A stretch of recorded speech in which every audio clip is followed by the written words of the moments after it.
Welcome, everybody, to the NFL betting show on the Grill and Truth Sports Network. We are at week 13 in the NFL football season. And right now, if you want to go bet on week 13, go check out BetMGM. BetMGM is the best sportsbook for betting on the NFL this year. You can click on the link in the description down below if you're watching on YouTube, but check out BetMGM. All right, I am your co-host, Mike Goodpaster, along with my other two co-hosts. We'll start off with the last week's winner with 11 picked right. He's now tied for first with me, Dan, the Candyman Kornhauser. The Candyman can. I heard some smack talk about a month ago from you. Yeah, Mike. I was going to say, were we hearing how the Goodpaster was invincible? No, am I still in first? I'm still in first. Hold on. I had to hear that you were going to be in first. Now that you had a 5-game lead, I was shit out of luck, and you were never looking back. I think he muted you. He muted your ass. All right, so we're done with that crap. And next up, with being right last week, Steve Risley. How you doing, Steve? I'm catching you. I think I'm only 4 games back now. I didn't mute him. I just turned the volume down, which made it funnier because he didn't even realize it. That's funny. You don't mess with the greatest. That word you said got heard, Danny. What a joke. To sum up what Dan said, I feel lucky that I got tied with you because I know within the next 3 or 4 weeks, I will be way behind yet again. Go ahead, Gotta keep it interesting. Gotta keep it interesting. All right. Steve, and your Indianapolis Colts, you now believe are going to win the Super Bowl. No, but I think they got a good shot to make playoffs. You know, to me, that's an over expectation for the Colts. And all that means to me is on a Saturday when 3/4 of the teams are sitting at home, not playing. You're watching yours get the hell beat out of it. One more game out of the season. Yeah, that's all it means. And that sucks. I'd rather have a high draft pick myself. Okay. But I would. Why? Because the only thing that matters. Take another Richardson? No, I would never take a Richardson to begin with. And that's why, no matter what, there's issues in Indianapolis. Robert's with us. So once Robert's here, the gang's all here. We'll go ahead and start the show. Let's kick off with Thursday night football. We've got the Dallas Cowboys hosting the Seattle Seahawks. The Cowboys are favored by 8.5 points. I'll start this one off. The Cowboys seem to be a completely different team at home to me. They average, I think, right around 40 points a game at home. The Seattle Seahawks, as Dan would say, haven't really looked quite right all year. Seattle's a good team, but 8.5 points. I mean, I don't believe the Cowboys are the best team in the NFC, but they're in the top 3 or 4, and they're definitely a dangerous football team. I'm going to take the Cowboys, Dan, and give the 8.5 points. Yeah, I'm going to take Dallas here as well. I mean, Seattle's barely over 500. They're minus 20 in point differential. Everything about them is just average. Their defense. That's the whole NFL, so they got a shot. It's so ugly across the whole league. Maybe, you know what? I'm glad you said that because Tom Brady said that mediocrity is rampant around the NFL pretty much. And current NFL players have been chiming in like Micah Parsons. And you know what? Tom's not wrong. We've been saying Wait a second. I've been saying this for years. Oh, we've been saying this all year on this show, how mediocre is every single week. But regardless, Dallas is on a hot streak. Dak is one of the hottest, if not the hottest quarterback over the last 6 games, 18 touchdowns to, I think, only 2 interceptions. He's on fire. They're on fire. I'm going to take Dallas. All right. Steve? Yeah, I'll take Dallas. I can't add anything to that for all the reasons you guys said. Plus, Cowboys are playing at home, so yeah. Really? That's all you got for the first pick? That's Yo, no Kenneth Walker. Well, you guys have said anything. What do you want me to say? Okay, I'll go back to the mediocrity thing. That's why the Colts are right now would be in the playoffs today because it's mediocre football. Well, hell, if you look at it, like the Colts are going to make the playoffs possibly. Oh, if you look at it, there's going to be multiple mediocre teams. Right, exactly. So I'm thrilled to death of mediocrity from my perspective. Yeah, shit. But, Robert says Dolphins, y'all. So that's. But I agree. There's mediocrity in the league. Mediocrity. Is it mediocrity or parody? I mean, what mediocrity is okay. Fair. All right. Even teach football geniuses to come up with that idea. Actually, more of an English genius thing that we knew how to pronounce the name and you didn't of mediocrity. Okay. All right. That's also Dan being a smartass right now. Next up, we've got the Indianapolis Colts at the Tennessee Titans. We'll let Steve Risley start off. The Colts are favored by 2 at Tennessee. The Colts are favored by 2 now. I had to pick them. -2 on this one. I've seen anything from a pick 'em to -2. Okay, so I tell you, Colts are playing about as well as they can. They got good balance in the running game. Minshew continues to be what you'd call a workhorse quarterback. He's finding ways. Colts are riding a 3-game winning streak right now. I don't think they've beaten the Buccaneers. Probably the best team they've beaten. But they've gotten in the streak right now, playing right now. Defensively, still is a defensive secondary still is a weakness for the Colts. Although Will's last name? Levis. He's settling in at quarterback there. Is he? It seems to be a little bit worse every week to me. He had a great first week and hadn't really done a whole lot since. Well, Mike, and I'll leave it to you. You're the quarterback's guru. Is it the NFL is figuring him out and figuring his tendencies out? Well, he just had a good game that one time. Yeah. Indianapolis does not fare well against Tennessee. They tend to lose close games down in Nashville, but I'm saying the Colts are riding a streak right now. They're a little hot. They got things going. As long as Minshew doesn't throw more interceptions than completions and the offensive line stays healthy and keeps punching holes for Taylor and Zach. What's Zach's last name? Oh, the running back, Zach Moss. Zach Moss. So, those two are combining for good yardage as a team, keeping each other healthy and punching yardage out. I'm going to take the Colts in this one. It's a little bit of a homer pick, I know, but I think this is a pick 'em game pretty much. Home field advantage to Tennessee. Colts are playing a little bit better football right now.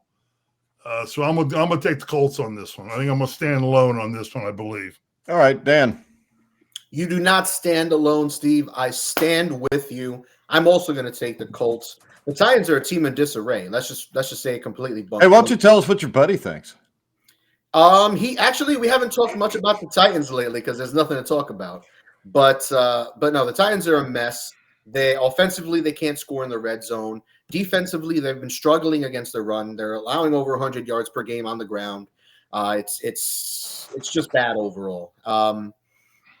I'm going to take the Colts. I think Zach Moss is due for a big game. I know Jonathan Taylor is going to be out. He's going to be out for at least 2 to 3 weeks with a new Is it the thumb injury? I think it's a wrist injury or something like that. But regardless, he had surgery. He's out for a couple of weeks. I think the Colts' defense steps up again for the 3rd week in a row. Yeah. And I don't think they lose much by going to Moss over Taylor. I don't think they lose. They don't give up a lot. Moss was running great when Taylor was out. I mean, he was second in the NFL in rushing. I will tell you this: they lose a lot because you don't have to depend on just one of them if you have. Right. Well, in that aspect, you're right. And I made that comment early. And go ahead, Mike. I'm sorry. All right. I really want to pick the Titans because the Colts are the Colts and the Titans are the Titans, but they both suck. Neither one of them have a quarterback. I'm going to go with the Colts also. I mean, when you look at the Titans, they lost 3 straight games, including a double-digit loss to Tampa Bay. And then last week, they beat the Carolina Panthers 17-10. So with that being said, I did think Derrick Henry had a good game, though. He did, and he ran well for Derrick Henry this season. If Ryan Tannehill was there, I would pick the Titans, but he's not. Can I just make one final comment on this game? No. This makes me feel great that you two both took the Colts too because of this reason.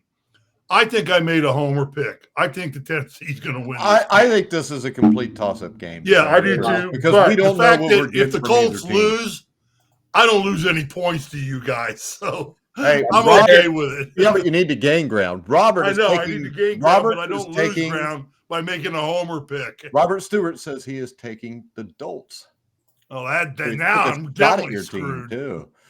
But all right, next don't up. Call him the Dolts. I didn't call him that. He called block him. I'm never blocking Robert. We're going to the Bahamas. Brian Robert, Moore's paying you for it have so we can go lost watch favor IU with play me, basketball buddy. next week. Nice. or next year.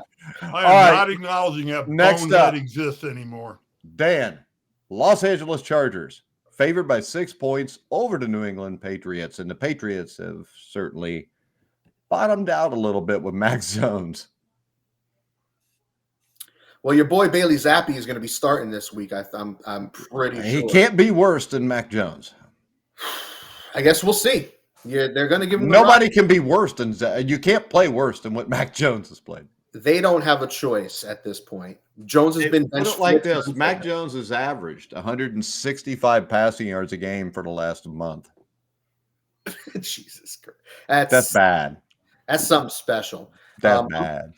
I'm going to take the Colts. The Colts. Wow, I'm going to take the Chargers. Sorry. No, you have to take the Colts now in this game. So we went through this before. This game might actually be an interesting contest because even though I think the Chargers are substantially better on both sides of the ball, I don't really think that'll matter in this one because Staley is one of the worst coaches in the league, and they just, even if they're leading, they just can't close a game. Hey, and remember this. Remember how badly Justin Herbert has played every time they've played Bill Belichick's defense too. And also consider how bad this Chargers defense is. They're 32nd in total yards per game. They're 32nd against the pass in yards per game. And they're allowing over 23 points a game, which is 24th in the league. It's really, really ugly. Bailey could throw for 300 yards in this game and a couple touchdowns and look great. But remember this. Remember this. Last week, the Patriots scored 6 points. Well, it may cure all when you're playing a defense this bad. They're allowing over 300 yards per game passing. It's really awful. Is Bosa still out, Dan? Is who still out? Bosa, wasn't he out? I think so. Yeah. He's out for the season, isn't he? I'm pretty sure he's out for an extended period. Yeah. But yeah, even without him, I don't even think it matters. But 6 is a little like to piss me off and like to suck. But I'm just going to take him. I'm just going to take him in this one. All right. Little Stevie Wonder. What do you think? Stevie Wonder. I kind of feel the same way Dan does. It's the kind of game that Belichick just is going to outcoach Staley, I'm afraid.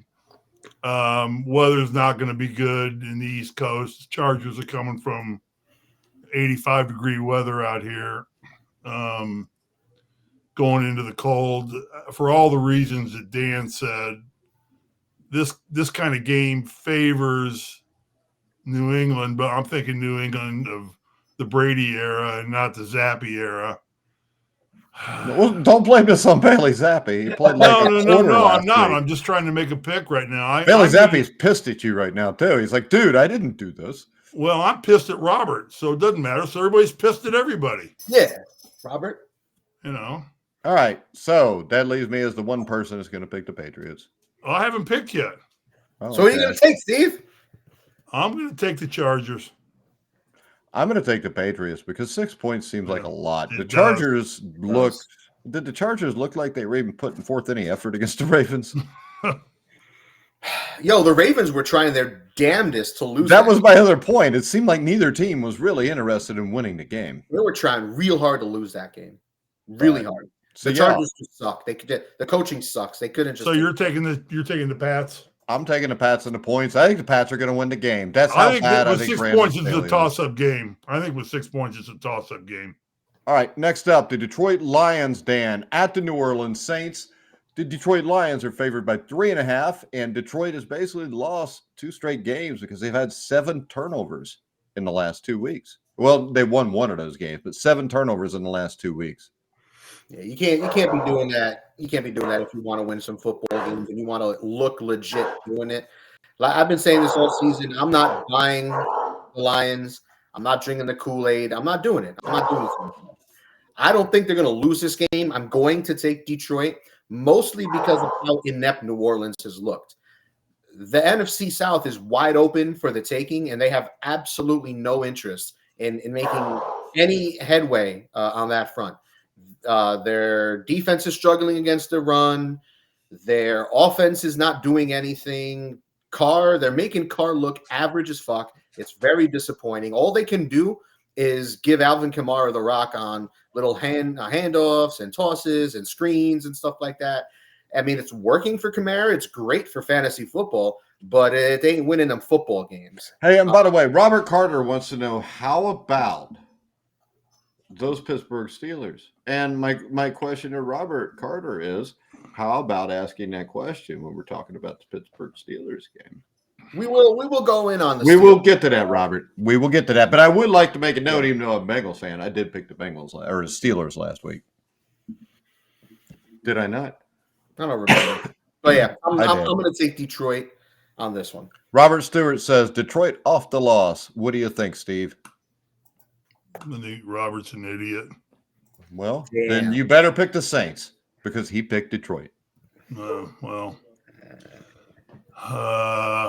I'm taking Detroit for everything that Dan said. Very reluctantly, Steve makes a good decision. No. I believe in Detroit completely. I think the Saints. This is more about the Saints playing like doggy doo-doo than it is about the Lions being in jeopardy here. I think the Lions are a great football team and a team that can't get in the Super Bowl with luck and the right things happening. It's playoffs. Who knows what the heck can happen? They're going to run away with that division and be able to start resting players if they need to or whatever. The Saints, for like Dan said, I feel bad for Derek Carr. I think he thought he was going into a good situation. Hell, he'd been better. Derek Carr was just trying to get the hell away from Josh McDaniels. So he's and now Josh McDaniels is gone. He probably wishes he was back in Vegas. Oh no, because he'd had to deal with that guy for a while, and that guy had been trying to make Brian Hoyer the quarterback. I'll give up the 4 and take the Lions. Let's do it. All righty. Did I pick this game yet? I didn't. I'll take the Lions. Easy. Next up, the Atlanta Falcons at the New York Jets. The Atlanta Falcons are favored by 2.5, and of course, being in the NFC South means you got a shot. But right now, New York is averaging under 10 points a game in their last 4 games. Their quarterback's name is Tim Boyle. Now, I'm not a big fan of Desmond Ridder, but he's better than Tim Boyle. I'll take the Falcons and give the 2.5 points, Steve. What is? I'm with you. I'm gonna take the Falcons and give up the 2 points or 2.5, whatever it is. What the hell reason would the Jets bring Aaron Rodgers back for this year? Because they paid him a lot of money. Sell tickets, but they can get him hurt again, and he's back in rehab. Career ending. The season's lost for the Jets. Why not just let him completely rehab and set him and get him ready for next year? Maybe he can go 5 plays next year. I'll tell you what. They paid him, about $45 million? Yeah, you got $10 million a play this year. What's the Jets' record right now, Dan? They got 4 wins. And there's 6 games left. Why on earth would you bring him back? I would bring him back and play him because I paid him $45 million. Like I said, for ticket sales. They're 4-7. They're 4-7. Tickets are already all sold out. Yeah. So they could win 6 in a row with him. I'll bet you another hat they don't win 6 in a row. You've already probably lost a hat, so you might want to just back off that, or you're just going to be buying me the whole store. All right, Dan. Did Steve pick yet? I took the Falcons. Yeah, he took Atlanta. I'm going. What is the spread? -2 or -2.5? -2.5. I got it there. All right, Steve's taking Atlanta. I'm taking Atlanta as well, and this is just an ugly matchup between 2 teams. Atlanta shouldn't even be relevant, but it's getting crazy. Atlanta's defense has allowed over 350 yards per game defensively in the last 4 games. And on the flip side, the Jets have allowed almost 150 rushing yards per game in the last 3 games. The Jets' offense is historically bad, 10 touchdowns in 11 games. They're last in 3rd down conversions, last in red zone efficiency. Just nothing good. Nothing good about this. This is going to be a 13-3 game. Atlanta's going to run for 200 yards, and they're going to win. I'm taking Atlanta. All right, Steve. He took Atlanta. Oh, that's right. Next up, the Arizona Cardinals. Who are you taking? I already took Atlanta. I went first, you moron. He went first. I missed that. Okay, we're good. I went first 3 times. Arizona at Pittsburgh. Pittsburgh is favored by 5.5 points. And now we can talk about Pittsburgh if Robert Carter's still watching. Robert says, I'll be different and take the Jets. Robert also took Detroit off of that. I can tell you this. The difference between the Cincinnati Bengals and the Pittsburgh Steelers is the Pittsburgh Steelers have a grown man that coaches them, and the Cincinnati Bengals have a 12-year-old boy named Opie Taylor. So that's what happens there. The Pittsburgh Steelers, not very good team, and that's not a shot at them. I think what Mike Tomlin's done so far this year puts him in the top 3 for Coach of the Year. I think this team is not that good. They're not that talented. The quarterback's not that good. But the thing about the Pittsburgh Steelers, and this is the thing about it, since I was born in 1968, they've had 3 coaches. 3 in 54 years. You had Chuck Noll, you had Bill Cowher, you got Mike Tomlin. And the continuity and the big key to that is this. What's the big word? When you think of the Pittsburgh Steelers, what's the first word that comes to your mind, Dan, other than a lot of fat, ugly women cheer for him? Defense. No, to me, it's toughness. Oh, okay. On defense and offense. They are just physically tough. They are mentally tough. And even if you have the better team, they're going to give you hell no matter what. Now, they're not a Super Bowl contender, but they are a contender to win the AFC North. My thing about the Steelers is I don't think you can get there with Kenny Pickett going up against Tua Tagovailoa. We're going up against Patrick Mahomes.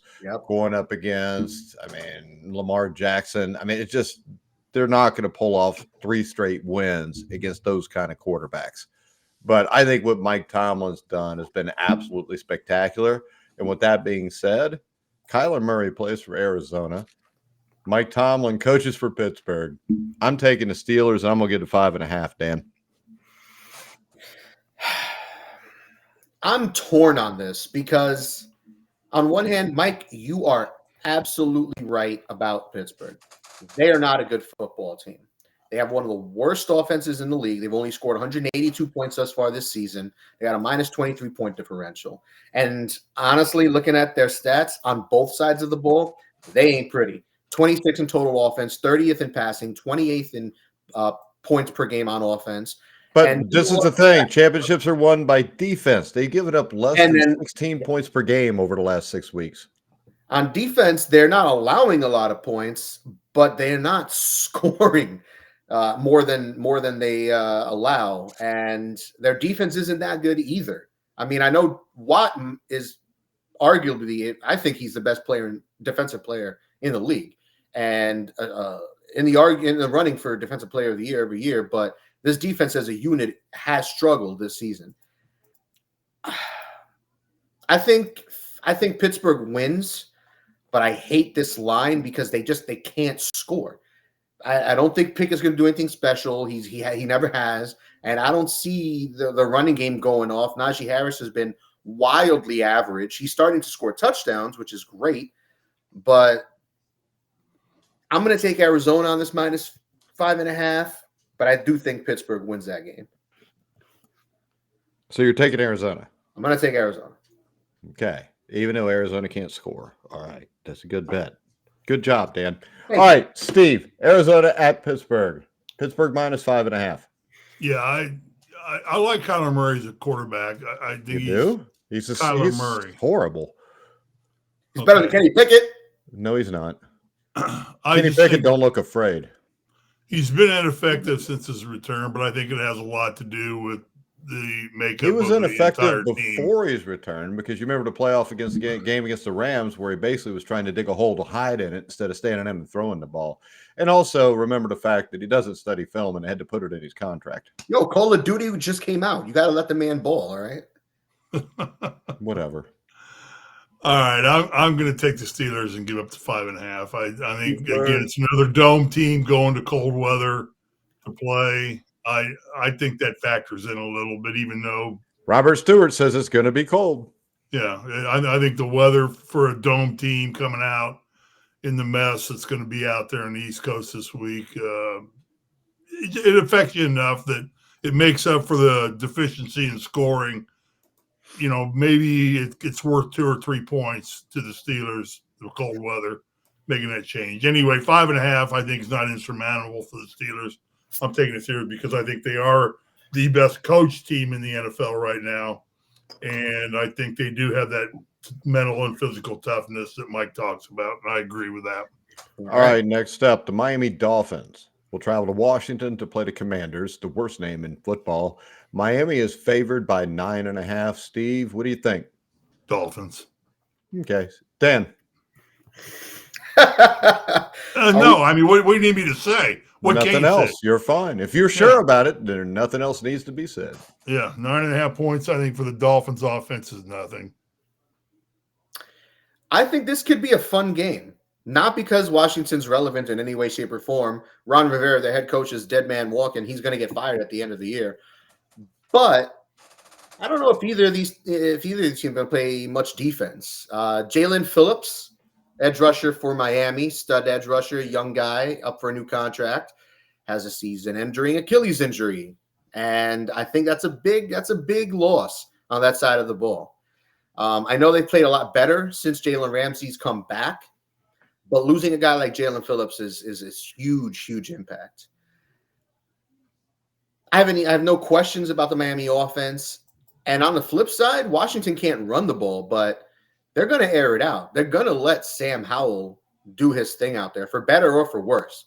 I know Howell, the worst part of it, leads the league in turnovers with interceptions with Josh Allen. But he leads the league in passing. If they get down, they're not afraid to air it out. It could. I like Sam Howell. It could be a high-scoring game. So I like Sam Howell. Could be fun. I like Sam Howell. 9.5. It's a lot of points in this game. You know what? I'm gonna take Miami. They have a tendency of beating up on bad teams, and I don't trust Washington's defense at all. Not one bit in this game. Yeah, so the 9.5 points makes me want to pick Washington. It makes me want to pick Washington too. And I like Sam Howell. Robert Stewart says the Dolphins. I like Sam Howell a lot. And I think Sam Howell's the kind of dude that will prove why you throw a dude in and just let him play early on in his career. Because he'll learn from it. And I think we see him get a little bit better each week. But yeah, I mean, I can't bet against Miami right now with that offense. Miami's awesome against teams with losing records. So I'm going to take the Dolphins. Next up, I think one of the games. Dan, I think the entertaining part of this football game, I do think it'll be an entertaining game. The entertaining part will be to see if the Dolphins can cover the spread or not who's going to win the damn game. Fair. Well, we've watched Washington scare the hell out of Philly a couple times, right? Yeah. So it but can't Philly's an entirely different football team. I mean, they're not the offensive juggernaut that Miami is. Huh? Anything can happen. Yeah, anything can happen. You're right. I give you that. But I think historically this season, the Dolphins beating this team by 9.5 points is not that insurmountable at all. 83% probability that's going to happen. Dan, put your hands up above your head right now. That's what I thought. The Denver Broncos at the Houston Texans. We'll explain it to you later, Steve, on the Old Folks Hour after the show. Denver Broncos at the Houston Texans. It was kind of both of you were getting picked on, so it's really fair. The Houston Texans are favored by 3 right now. Is that still the line on this game, Dan? I see 3.5 as the most recent on shit. So Texans are favored by 3. They've won 5 straight games. Russell Wilson looks like Russell Wilson again. And to me, guys, it seems like Houston is almost a better team on the road against good teams than they are at home. I'm going to go with Denver -3, Dan. I think they can continue to roll here. I like what Sean Payton's doing there, and this looks like Russell Wilson from 4 or 5 years ago. You've got Denver -3? Houston -3. Houston is -3. Yeah. So I'm going to take Denver in 3 points. And take Denver in the 3 points. Yeah, Mike, I'm going to agree with you on this one. And just because I'm doing that, Houston's going to win. So everybody make note. Hey, but this is the thing. I think this game is within 3 points either way. That's why I take Denver, because I'm getting 3 points with Denver. Yeah, it's a little weird that this line is 3.5 at the moment. I know Houston's offense has been amazing. They're 9th in offensive points per game. Stroud is second in the league in passing, 7th in touchdowns. I mean, he's doing some special stuff. And the defense, for the most part, hasn't been bad, but they haven't been playing good lately. How about this, Dan? To me, they seem like a team that is a year away. Me And too. teams that are a year away usually end up somewhere between 7-10 and 9-8 and just come up just short of the playoffs. They have a good draft. They win the division next year. Because I think the Houston Texans have a very good chance to dominate this division for the next 10 years. I mean, you know what? You might not be wrong. It depends entirely on how Anthony Richardson's development comes along. It does not. It does not. And don't even say that, because Anthony Richardson is not even in the ballpark of being CJ Stroud, and he never will. Not. And He's if he ever dreams about it, he should wake up and smack himself. He's not in the realm of CJ Stroud. However, He's not in the realm of Gardner Minshew, dude. it wouldn't be the first time a guy who needed a lot of development actually developed into a decent quarterback. And he fits the mold of the modern NFL day quarterback. He does not. He fits the mold of a quarterback that will fail. And yes, that is the modern NFL quarterbacks, because people continually pick guys like Anthony Richardson. I mean, hell, it seems like every year there's somebody that was drafted 3rd round or later that turns into be a starter, and all of a sudden he's awful damn good. So the difference between Anthony Richardson and CJ Stroud is the difference between Joe Burrow, Patrick Mahomes, and Bobby, the best kindergarten player at a school. I mean, because this is a joke to even mention Anthony Richardson with CJ Stroud. I mean, to me, CJ Stroud, if they were to win 4 of their next 5 games, you can very easily name him the NFL MVP, and D'Amico Ryans the coach of the year. Well, aside from Anthony Richardson, the next one I was going to say was Trevor Lawrence, because Trevor Lawrence he's not anywhere near him. They're different kind of quarterbacks. Trevor Lawrence has the long stride with his legs. His legs get far apart. And the issue with that is that makes you inconsistent. And what do we see with Trevor Lawrence? Every time you talk about Trevor Lawrence, if he could just be consistent. To be consistent, he needs to go find whoever coached Jared Goff and shorten his stride, because that saved Jared Goff's career. Trevor Lawrence, to me, is always just going to be a big hitter. He's going to be the home run hitter. He's going to be Dave Kingman in the 1970s in baseball, Steve. You remember that dude? You throw it to him, he'd hit it 500 feet. And then he'd strike 500 home runs and 500 strikeouts. Yeah, and he would strike out the next 10 at bats. That was either going out of the park or in the catcher's mitt. Yeah. So, I mean, CJ Stroud is a dude that I think can only be compared with maybe 4 or 5 guys in the NFL, and they're the guys that are the best quarterbacks. CJ Stroud is legit as hell. Well, on the flip side, outside of Houston, whereas their defense has been struggling recently, Denver's defense is the reason that they're winning a lot of games. They're 5 in a row, like you said. The defense has got 16 takeaways during those 5 games, 15 takeaways in the last 4 games. And the defense has surrendered fewer touchdowns in the last 6 than they did against the Dolphins. Yeah, and CJ Stroud is a good quarterback, but he's also a rookie and a team that can pick it. It only takes 1 pick there to change a 3-point game, which is the main reason I took Denver. Yep, I'm going to take Denver. All right, Steve. Yeah, I with the conversation about quarterbacks, I think you just label it this way. Anthony Richardson's not a franchise quarterback for the Colts at all. He'll be replaced in a matter of years. CJ Stroud's going to have a long franchise career in Houston if he stays there.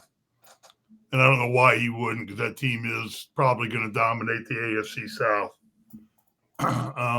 Unless the Colts can get a good quarterback. Or unless Trevor Lawrence can shorten up his stride. I'll say, Trevor Lawrence is a top 10 guy and is the franchise. I love Trevor Lawrence. Trevor Lawrence isn't a top 10 guy. I defer to Mike in terms of what technique issues he has. Trevor Lawrence is a borderline top 10 guy. Okay. But that also tells you how that NFL I am not a fan of Anthony Richardson being picked where he was picked. No. If you'd have picked him in the 2nd or 3rd round, it would have been worth a shot. Yeah. I would agree with you. I think he's a quarterback. He's going to spend a lot of time on the IR. Damn. Well, yeah, because they're going to run him constantly. Right. Because they have a coach that doesn't understand that, quarterbacks need to throw. But this wasn't a conversation about that. I like Sean Payton as a coach. I think he's got his team gearing up every game. I think he's doing a good thing with this program. I really like to see Russell Wilson have a good shot, rejuvenate here a little bit. I like Denver. All right, next I think Houston's an up-and-comer, but I agree with you. They're a year away. But a year away could mean they make the playoffs this year. The way Russell Wilson will know how to win these kinds of games, and playoff run here for Denver after the last 3 years they faced would be a good thing, and I think they're mile high about it. Nice. Next up, with stupid puns over, the Carolina Panthers at the Tampa Bay Buccaneers. And hold on, we got to get Robert's pick. See, Robert, we invited you to come on the show. You come on the show. I disinvited him. Never mind. He's not coming if I'm here. Robert, me and Dan are offering you the fact that since Steve won't be here, we beg of you, please come on. That's fine. Show. Rude. Take him. Steve, Panthers at Buccaneers. Buccaneers -6. Panthers are hopeless. Lame duck coach. Not anymore. He's not a lame duck. He's fired. Well, their interim guy. Well, he'll be a lame duck, yeah. Yeah. Does Jordan own part of this team? Doesn't Jordan own Michael part Jordan? of the Michael Jordan? Yeah, doesn't he own part of the team? No, I believe he used I know he owns the Hornets. He used to own. He used to own a little bitty piece. Yeah, I think the Buccaneers are a better team. I'll let you guys explain why. But what's the spread on this game? 6. I'll take 6. Yeah, I'll take the Buccaneers and give up the 6. Yeah, I'm going to take the Buccaneers. Tampa Bay has lost 6 of 7 games, but 4 of those have been by less than a score. So, I mean, they're usually in the game. So, including one to the Colts. Did they? I don't even remember what the final was. But, Dan, what do you think? Won by like 2 or 3. 2. Mike, I was thinking about something you said a few weeks ago when the Raiders fired their coach, and you picked them, and you said, well, when bad teams fire bad coaches, they get a boost. Even if it's a 1-week boost where the team plays their asses off, they get that boost. Before you make this pick, let me give you this one caveat. I don't know that these guys hated Frank Reich. Josh McDaniels was hated by the Raiders players and the other Raiders coaches. I don't think Frank Reich's hated by anybody because he doesn't do anything. But go ahead. If you want to go ahead and jump on the Panther bandwagon, if I was you, I would do it. Both feet, both legs, both balls, everything. Just jump on it. You know what? I'm going to do it. I'm going to take Carolina. That is an awesome pick. Good job. Next up. Mike's happy about that pick. No, not really, because I don't trust the Buccaneers either. So what the hell? It's kind of the same reason I've picked a couple of the games just because of the points. The Cleveland Browns are at the LA Rams. The Rams are favored by 4.5. This is a rematch at a 1951 NFL championship game. Dan, do you think it'll turn out like it did in 1951? I don't. I think the Browns are not going to lose this game. The Browns won the championship in 1951, 30-28. Then yes, I think I think it's going to turn out exactly like that. So you think the Browns are going to win? I don't think. You know what? I'm going to take the Browns on this line of 4.5, mostly because I don't. It's weird. The Rams are one of those Jekyll and Hyde teams. Like Kyron Williams, for example, he comes back and they go for over 200 yards last week, 37 points. He's playing again this week, right? Yes, but they could very easily flip the script and score, 17 points this week and just not impress anyone. So who's playing quarterback for Cleveland? Because I know Dorian Thompson-Robinson's hurt. I haven't seen anything. And Myles Garrett is injured also. I haven't seen anything about either of those guys missing the game. All right. They might start Flacco. They might start Joe Flacco. No, they won't because Joe Flacco. Oh, yeah, Joe Flacco's a Cleveland Brown. I don't think they'll start. They have another quarterback, though. Oh, wait, no. Isn't it did he Brian play Sipe? Mike Phipps. Otto Graham. They're digging him up, and he's going to L.A. to reprise the 1951 championship game. No, hold on. What's Mike? Come on, you know the quarterback's name. He was the alternative option besides the rookie from UCLA. What? Help me out here. Why would I help you out? You've I been don't rude to me all know. night. Getting the name. You know what? I hate you. This has gone on long enough. I don't want to pick Cleveland anymore. You both disgust me. Joe Flacco, the other quarterback. I'm taking the damn Rams. I'm disgusted. You guys, I don't know what happened. Threw me off the What are you Rams. mad at me for, Dan? I don't know what's going on anymore. I'm taking the Rams. I will tell you this. Do you want to know who the other quarterback would be? Yes, please tell me. Well, then don't you think you should study before you come on the show? Come on, man. PJ Walker, dipshit. That's who it was. Oh my God. Wait, is he actually healthy? Wasn't he hurt too? They're saying that they believe that he could possibly play in this game. No way, PJ. Do it. Yo. Robert Stewart says he's not worthy. Thanks for the invite. Was that sarcasm? It might be. So are you taking the Browns or the Rams, Dan? So Robert's not coming on, so I don't get a week off? Damn. Did you just say I'm taking the Browns and then say I'm taking the Rams right after? Change my mind. I'm taking the Rams. I'm going to take the Rams for the simple fact. The last two games, the Browns can't score any points. If Myles Garrett is even banged up a little bit, that's going to hurt them. And I think this Rams team with Kyron, if Williams can stay healthy, the way they can run the ball, you got Matt Stafford, you got two legit receivers. They're kind of your Colts of the NFC where you could see them maybe sneaking into the playoffs and then being beaten to within an inch of their lives and sent home, but you could still see them making the playoffs. Steve? I agree with you, Mike. I agree entirely. I think you guys both said you didn't think Cooper Kupp would play last week, and he came through and had a pretty big game for him. Rams are as healthy as they've been all year right now, and they're playing fun football for them, I think. Stafford's looking better each week. He's got receivers throw to. Their running back just came back. What's his name, Mike? Robert Stewart picked Cleveland, so we should be good in shape. Okay. I'm taking the Rams and giving up the 4.5. All right, next up, Steve. The San Francisco 49ers are favored by 2.5 at the Philadelphia Eagles. This is a possible NFC championship game. It's an NFC championship game rematch. Only the 49ers will have a quarterback this time, so that should help the game be better. You going to make me go first? Well, you hadn't went first in like 5 straight picks. I figured I'd start you. Yeah, I don't think weather's really going to be a factor in this game because the 49ers playing in San Francisco, which is not typical California weather. It really is. It's typical Northern California. Northern California, but it's it not rains. Typical weather for all you. It's colder and rains a lot up there, so I don't think so. But I'll tell you what, the Eagles what's the spread on this game? The 49ers are favored by 2.5 at Philadelphia. I'm going to take the Eagles. All right. Danny boy. I think the Eagles, I like the 49ers, but I just think the way the Eagles are finding ways to win football games is grinding them out. And I think they'll grind out San Francisco. Okay, please get all your comments in before you make your pick. Don't make the pick and then I make all your comments. Mike, We've went through this in our production meeting earlier today. Go ahead, Dan. So I'm going to take San Francisco in this one. And I'm back on the bandwagon, guys. I know during a 3-game losing streak, I kind of hopped off a little bit. There were a lot of questions. Purdy turning the ball over. The defense wasn't playing up to standard. 0 pass rush in those 3 games. But everything, all that ails them is cured by winning. And it helps that their defense is playing well again, and Brock Purdy is back to doing what he had been doing before that 3-game stretch. He leads the league in QBR. He leads the league in completion percentage.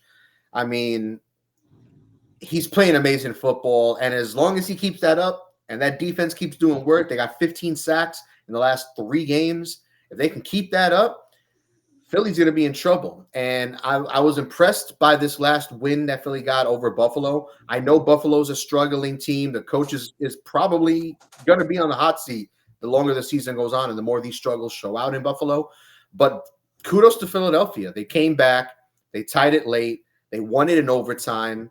Hurts looked pretty good despite the fact that, at least statistically, he didn't put up the stats, but he scored, 4 or 5 touchdowns in that game between passing and it doesn't matter. In overtime, he drove him down the field. They scored a touchdown and won. Scored a touchdown. Super impressive. And, Mike, one thing I want to ask you, because I think, you with your coaching experience would have a better idea of something like this, but I know you are a huge anti halftime adjustment person. You say they don't exist. It's not a thing. I never said that. What I said is this. There are halftime adjustments, but a great coach can make the adjustments on the run during the game. If you're waiting till put it like this.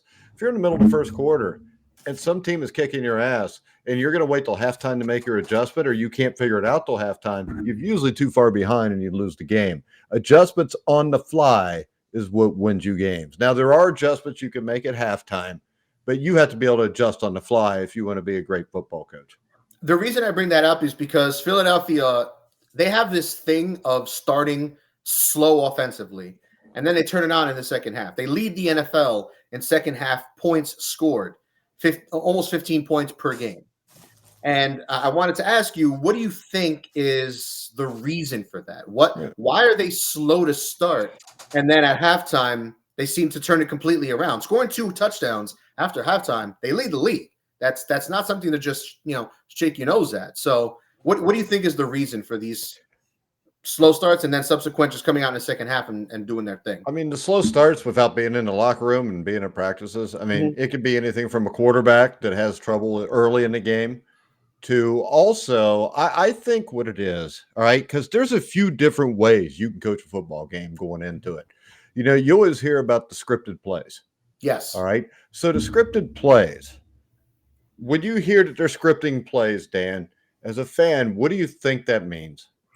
I think that means the coach has 10, 15, 20 plays that they would go to in certain situations that they might consider a money play, or that they practiced during the week and they thought that particular play or formation would be a mismatch against the other team's base defense or whatever stuff, something along those lines.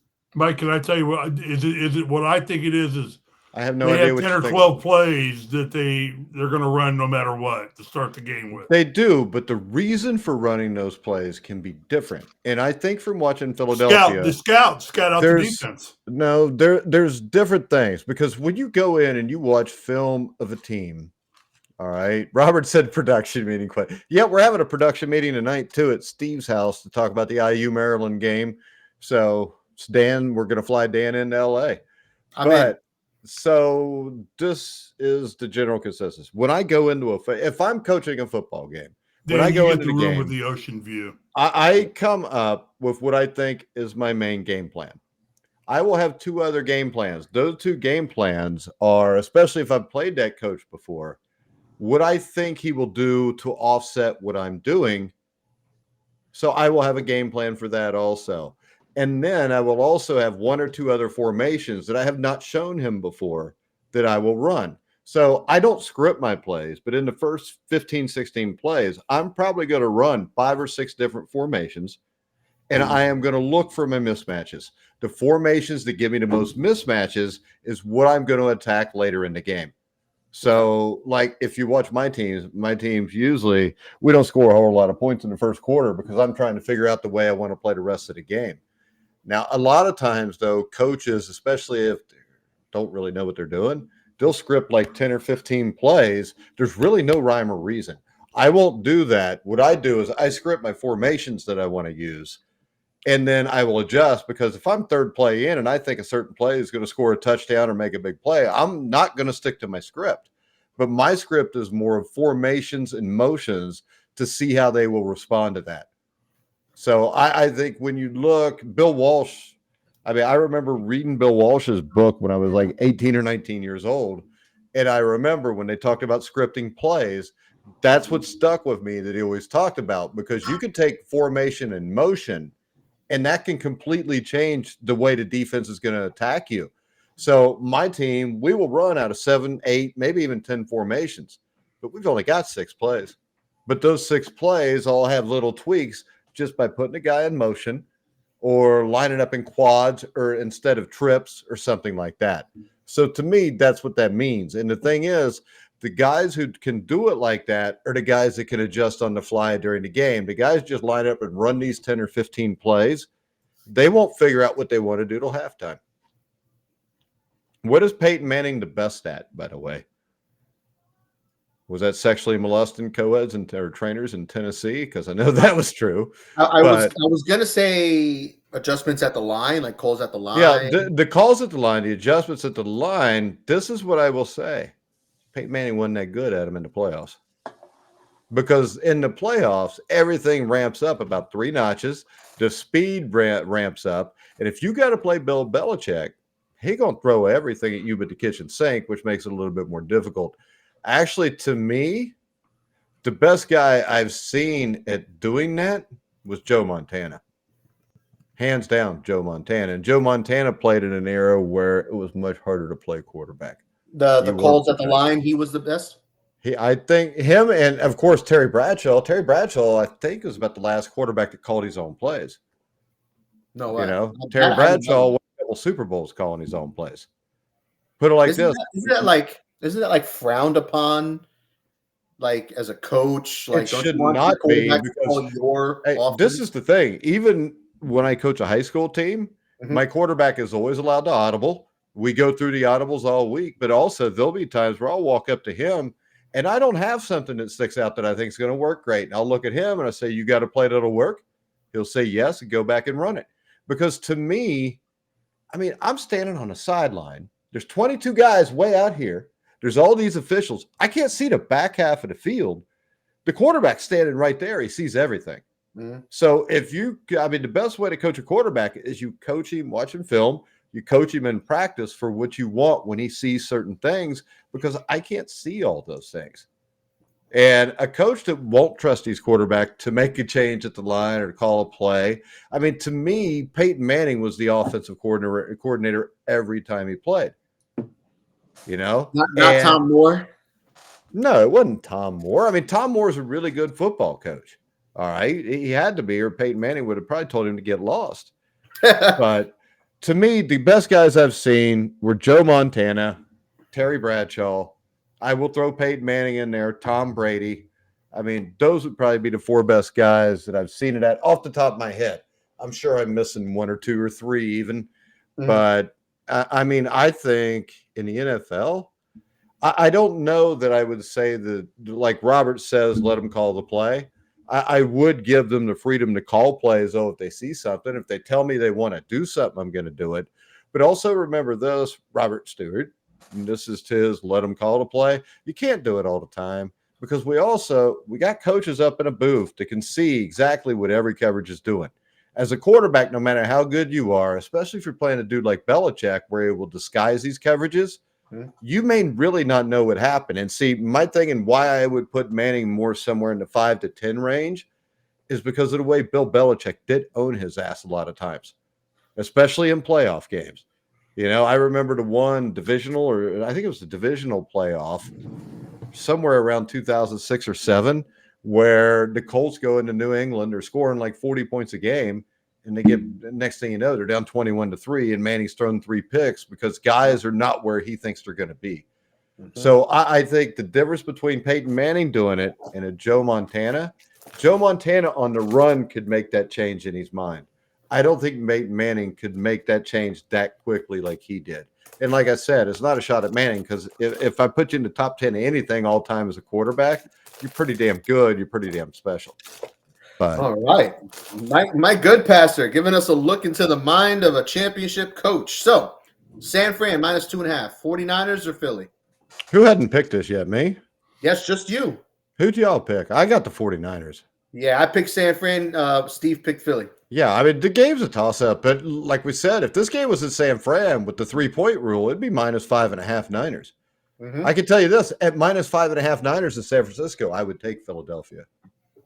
I might too. Because that would be way too many points. If I was getting 3.5 in Philadelphia, I'd probably take that right now. Because betting-wise, that is the smart play to make. I think the 49ers – do I think the 49ers are better than the Eagles? I would say this. I think the 49ers match up better than anybody in the NFC with the Eagles. Because I think the 49ers, with their wide zone, the way they run the ball, that's going to give Philadelphia issues. And if Brock Purdy doesn't turn the ball over – I think the Niners will win this game. What was the spread, Dan? 2.5. 2.5. Favoring who? San Francisco. So San Francisco plus 2.5? Yeah. San Francisco minus 2.5. Minus 2.5. So it's Eagles plus 2.5. Yes. Correct. Next up, we have a rematch of Super Bowl I. Len Dawson will lead the Kansas City Chiefs against Bart Starr's Green Bay Packers. I wish, because that would make this much more interesting. But I will say this. Jordan Love's looked much better the last couple weeks.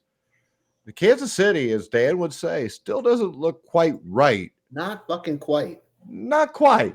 You know, they had the 5 turnover game in Denver. I mean, they were a couple touchdowns behind the Raiders early on in that game, which really worried me because I had a parlay that at $30 paid $277. The good thing is the Chiefs came back and won, and I cashed that out. But I'm still going to go with the Chiefs here. The 6.5 does scare me because Jordan Love is playing well. But I'm not going to go against the Chiefs here, Steve. I agree. I'm going to give up the 6.5 and take the Chiefs. All right. Dan, you want to go against them? No, I'm going to take Kansas City as well. But I do want to see how this Kansas City receiving core plays. Well, they're not going to play very good. We already know that. I mean, I'm pretty sure they lead the league in drops as a unit. And that's been a big issue with this team. It ain't Patrick Mahomes. You know, the biggest issue is this. The receivers can't catch the damn ball. The biggest issue is this. It seems like they're dropping the more important throws, too. Instead of dropping 1st and 10, you're dropping 3rd and 2, and you're 5 yards down the field, and you're 10 yards from the end zone, and you drop the ball. Or you're MVS, and you're dropping a pass that's literally like in the breadbasket. You're not going to get hit. The defender's not draped all over you, holding your hand back or something crazy. It's right here. Just catch the damn ball. And he drops not only does he drop it, but he know the sad thing is I bet you couldn't catch the damn ball to save your life, Dan. What's that now? I bet you couldn't catch a damn ball to save your life. I could. I don't think it would be pretty, but I could. I could do it. All right, Steve, what do you think? Yeah, he took Kansas City. Oh, okay. I'm going to take Kansas City too, which I already did. Next up, the Cincinnati Bengals at the Jacksonville Jaguars. Now, if you'd have told us a month ago the Jaguars would be favored by 8, we'd have thought you're all crazy. Correct, Dan? Mm-hmm. But it's going to be a rowdy crowd. Trevor Lawrence, he's going to be hit or miss.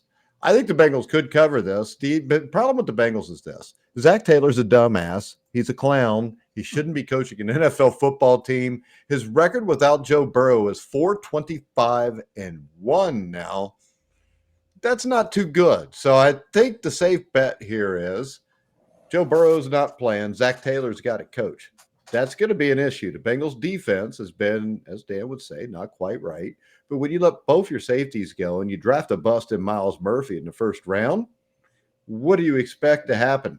So overall here, the Jaguars will win this game. The Bengals have a shot, but their shot to win this game to me would be almost to come out 2 wide receivers, 2 running backs, run the ball with Joe Mixon, try to control the clock, throw play action out of that, use the tight ends, use the running backs. But unfortunately, Zach Taylor doesn't believe in running backs or tight ends because last week the Bengals played the Steelers and the Bengals ran the ball a total of 8 times the entire game with Jake Browning making his first ever NFL start. That is sick, not quite right.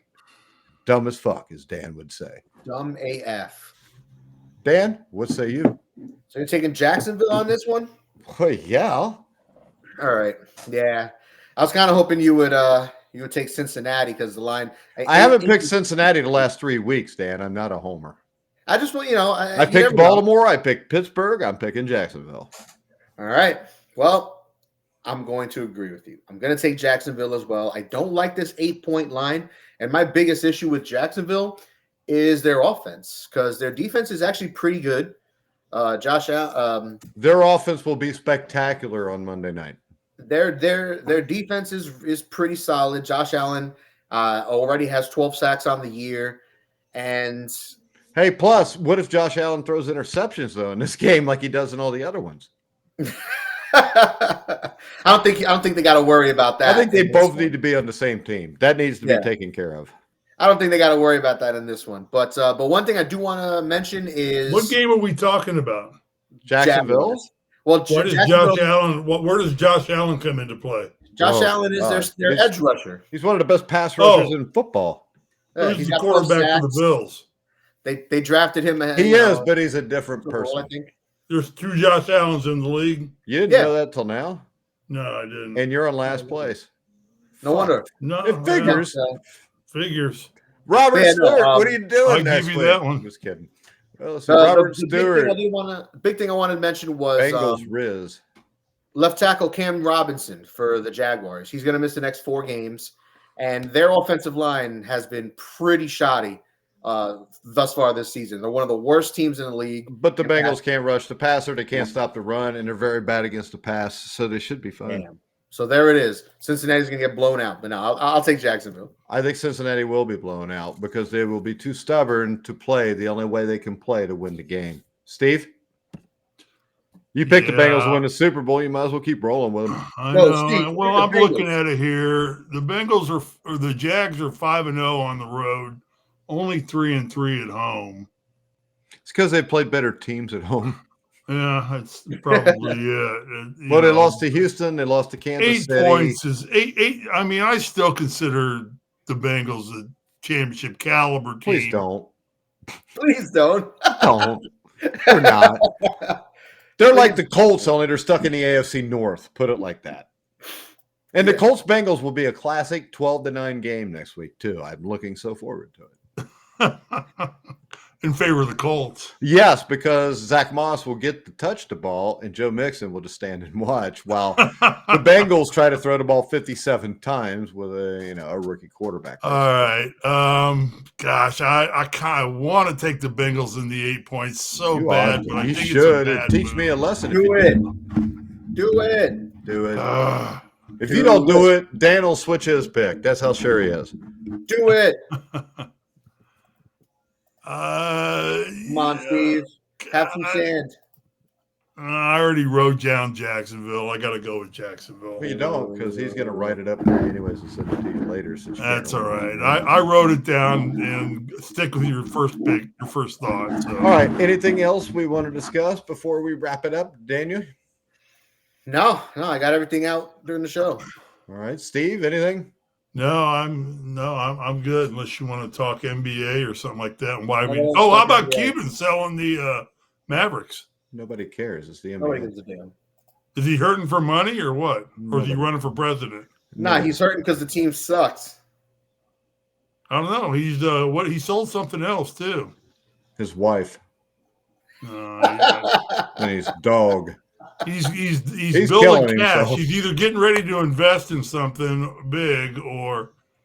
But yeah, Or he knows the NBA is going downhill quickly, and at some point it may not be get worth what you can out of your money. Yeah, well, he's got. Apparently, the deal was he sold controlling interest, but he retains management and control of the basketball team. That means he can still sit there and watch the game and have everybody, sit in the front row and keep his seat, and that's all exactly. that. But but I don't know what's going on there because he just pawned off something else too. I can't think what it was. I think it was Indiana Basketball Hall of Fame ring he had. You just gotta punk me all the time, don't you? See, I'm It's trying to be nice. so easy though, Steve. I know. If you didn't make it so easy. I know. But to make you feel better, Dan, you have won the honor of being dumbass of the week. Once again. It's again. guys like you, Mike, why I quit playing basketball. I know, guys that continually scored on you and you couldn't stop it. And Robert Stewart says, Robert Stewart sums up what me and Dan think. Look at what he says. That's what me and Dan think.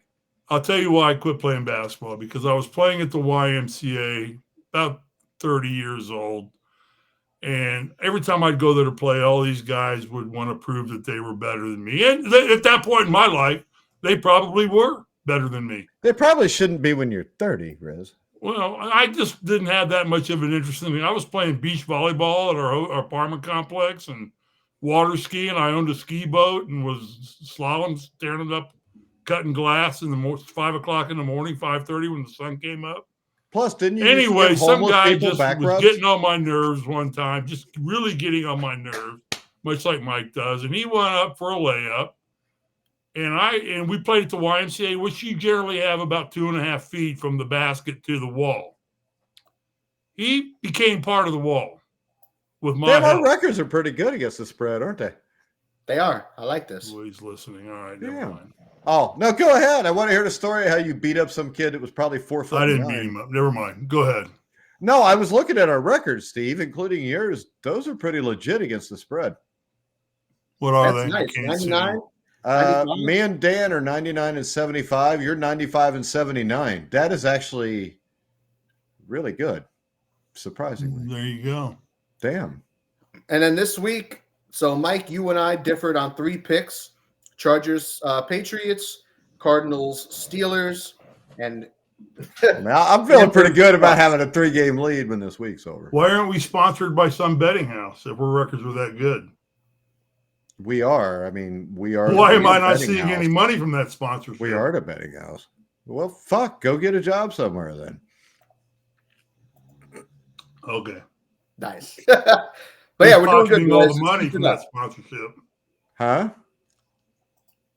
What are you Sure. drinking, by the way? What? What are you drinking, by the way? Breakfast of Champions. Mm-hmm. What kind of rum you got in with it? I don't drink, Mike. I quit drinking. You've told us that man. repeatedly. Dan I do quit not too. drink, period. No Yeah, I don't drink alcohol anymore. at all.